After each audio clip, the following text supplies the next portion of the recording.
questão do legado do movimento feminista brasileiro, né?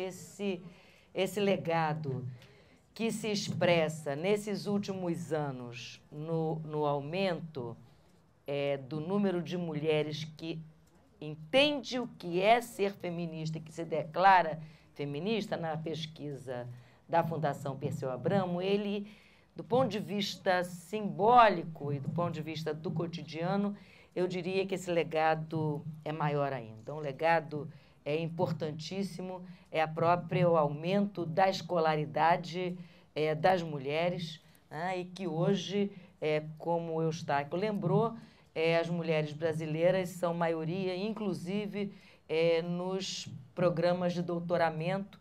Uma pesquisa feita sobre o sistema de ciência e tecnologia no Brasil e do aumento do número de doutores na última década no Brasil, dá conta de que mais mulheres se doutoram. O Brasil aumentou muito o número de doutores na última década, de formação de doutores, pelos investimentos em ciência, tecnologia e educação superior, e nisso as mulheres levaram vantagem. O número de mulheres é muito superior ao número de mulheres que se doutorou em relação ao número de homens. Isso para falar de um dos legados do movimento feminista. E um outro legado importantíssimo foi trazer para o âmbito público aquilo que era tratado como do âmbito privado, que é a própria questão da violência e da inserção das mulheres na vida pública.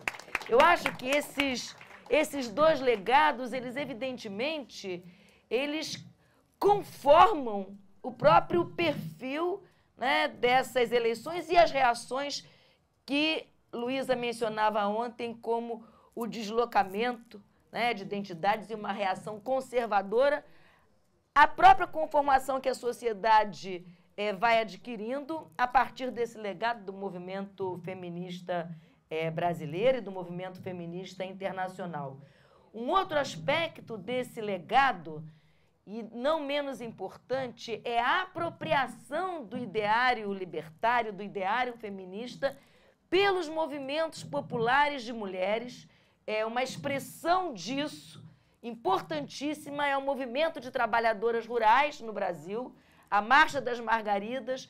Quem pôde ver e presenciar, né, a pauta das margaridas, como ela vai incorporando cada vez mais a pauta feminista, né, e a incorporação no seio do movimento sindical brasileiro, né, dessa pauta libertária e da disputa que as mulheres sindicalistas passam a fazer dentro do movimento sindical. Isso não é pouco, né, porque isso leva para as pautas de negociação coletiva questões que cada vez mais passam a ser incorporadas e que são relativas à igualdade entre homens e mulheres no mundo do trabalho e ao compartilhamento e à corresponsabilidade entre homens e mulheres e o Estado na questão da reprodução humana, na reprodução do viver. Então, esse é um aspecto importante, preliminar. A outra questão é falando de políticas públicas, especificamente falando da Secretaria de Políticas para as Mulheres, que inaugura no país, e eu não quero de maneira nenhuma desprezar o que foi feito antes, longe de mim, porque eu acho que nós partimos de um patamar daquilo que foi feito pelo movimento feminista, pelo movimento de mulheres e pelo Conselho Nacional de Direitos da Mulher. Mas a gente inaugura, a partir de 2003, uma realidade que é de institucionalização da política para as mulheres, da política, da promoção da igualdade entre homens e mulheres no seio do governo federal, de onde se deve pensar estrategicamente a política pública no país e emanar essas estratégias para os outros níveis da federação. Então, isso é uma situação inaugural que eu digo que eu certamente preciso de distanciamento para olhar, escrever e formular sobre isso, né? Mas muitas daqui já podem fazê-lo, né? E eu acho que o principal legado desse período, né, da secretaria não está somente, o legado que a secretaria deixa, não está somente nos seus acertos e nas suas conquistas, mas também naquilo que está representado pelas suas dificuldades, pelos obstáculos à sua atuação, né, de maneira que a gente possa olhar para esta institucionalidade e, a partir desse patamar, pensar a institucionalidade para o futuro, a institucionalidade para esse futuro próximo que começa no dia 2 de janeiro. A presidenta eleita, Dilma Rousseff, numa reunião aqui no Rio de Janeiro, com intelectuais, formadores de opinião, eu digo que ela, naquele dia, tinha muita gente que foi convidada e que não tinha nenhuma convicção se ia votar ou não, foi muito no iniciozinho da campanha eleitoral. Acho que foi em agosto essa reunião aqui no Rio. Ela capturou aquela plateia ao dizer uma coisa que eu queria repetir o que ela disse. O governo Lula foi um governo do fazer. O governo Lula ele foi confrontado com uma série de situações e fez muito no estilo, inclusive, do presidente, que tem um estilo de administrar, que é a partir do fomento à demanda, né? O presidente Lula ele não responde à demanda, ele fomenta a demanda, né? Quando você acha que respondeu a uma demanda dele nesse sentido, ele já está te demandando outra, porque ele faz isso não através da fala direta com os seus ministros, ele faz isso com a fala através dos seus discursos para a sociedade. E essa fala da Dilma nesse encontro de intelectuais era justamente essa. Ela dizia, é preciso pensar o que aconteceu no governo Lula. É preciso fazer a reflexão sobre o que aconteceu no governo Lula para que a gente possa avançar. Então, ela fez um convite àquela intelectualidade ali presente, no sentido de formular e devolver, né, para quem, né, e para ela agora no caso, né, isso eu acho que é um convite que deve, né, povoar a nossa cabeça do ponto de vista de um horizonte muito promissor, de alguém que quer ouvir sobre o passado recente para ajudar a pensar no futuro próximo. Portanto, eu quero fazer esse mesmo convite, né? Repetindo, o legado da SPM não são só os seus acertos, mas são também, né, as suas dificuldades, as suas omissões, aquilo que nós deixamos de fazer.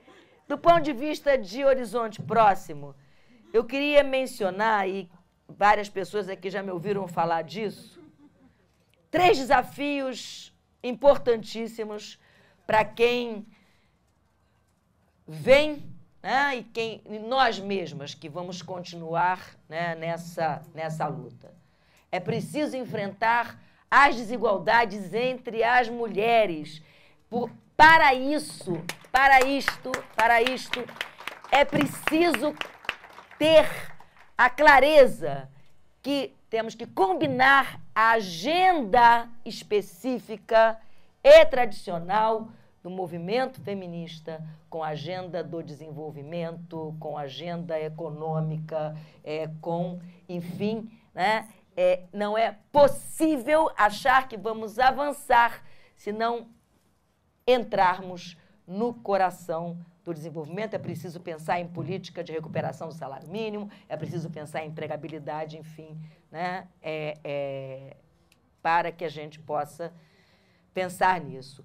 O segundo grande desafio, que eu acho que é absolutamente central, é a desigualdade no mundo do trabalho, é o gap do ponto de vista salarial, e pensar na igualdade, a tal da igualdade de oportunidades e de tratamento, não numa ótica liberal e formal, mas na ótica real, no mundo real, onde a igualdade de oportunidades e de tratamento, ela não existirá enquanto as mulheres forem as únicas responsáveis pelos cuidados. E, portanto, não haverá igualdade de oportunidades com esse, né, handicap que as mulheres trazem. É impossível, é impossível. E a terceira questão é a questão do poder. Né? Foi muito interessante, a gente fez uma reunião do Mercosul essa semana, Tatal, foi aqui a reunião da REM, e na REM comemoramos que entre os países do Mercosul, no Mercosul temos paridade presidencial. 2 presidentas mulheres e 2 presidentes homens. Chegamos à paridade pelo topo, né? Agora, é preciso chegar na paridade na base, né? Começamos pelo mais difícil, aparentemente e apenas aparentemente. E aí eu quero felicitar a fala da Tatal. E por que aparentemente? De certa maneira, e guardadas todas as possíveis, né, reservas a essa afirmação que eu vou fazer, seria mais fácil, no contexto político que nós temos hoje, eleger uma presidenta do que eleger mais deputadas. Porque para a eleição presidencial, o financiamento estaria garantido de qualquer maneira. Para a eleição presidencial, o partido, né, aceitou, ou teve que... Quer dizer, a disputa para que a candidata fosse uma mulher, ela se deu em outras bases, que são as disputas, né, para privilegiar ou priorizar as candidaturas femininas nos partidos políticos. Então, eleger uma mulher presidenta evidentemente, tem um efeito simbólico devastador. Do ponto de vista prático, se nós tivermos inteligência, e nós temos, para fazer com que isso se reverta, do ponto de vista prático, em ganhos reais, e mais do que isso, como eu disse ontem, temos confiança na história passado e a história recente da presidenta, porque por que a Dilma deu conta de representar o povo de Lula? Porque ela dava conta daquilo que está subjacente à popularidade do Lula, que foi o seu governo, que foram as políticas que foram implementadas, que foi não só o Bolsa Família, mas a política de valorização do salário mínimo. E disto a Dilma dava conta porque ela foi partícipe absolutamente protagonista, né, e principal dessa história. Portanto, é muito diferente, né? Quer dizer, a situação nesse sentido. Ao mesmo tempo, né, extremamente privilegiado, alvissareiro, né, e feliz, né, e tenso e preocupante. Por quê? Porque estou com a Tatal, eu quero ver ainda o quanto foi bom essa discussão do aborto e esse emergir dessa discussão conservadora no meio da campanha. Em abril, pouco antes da desincompatibilização, faltavam apenas 2 assinaturas para completar a CPI do aborto, que está guardada na gaveta do Michel Temer desde o final de 2008. Faltavam apenas 2 assinaturas, tinha gente querendo assinar, então a gente tinha que tirar a gente que já tinha assinado para não correr o risco dessa CPI poder ser instalada, porque no momento que as assinaturas estiverem completas, a CPI pode ser instalada.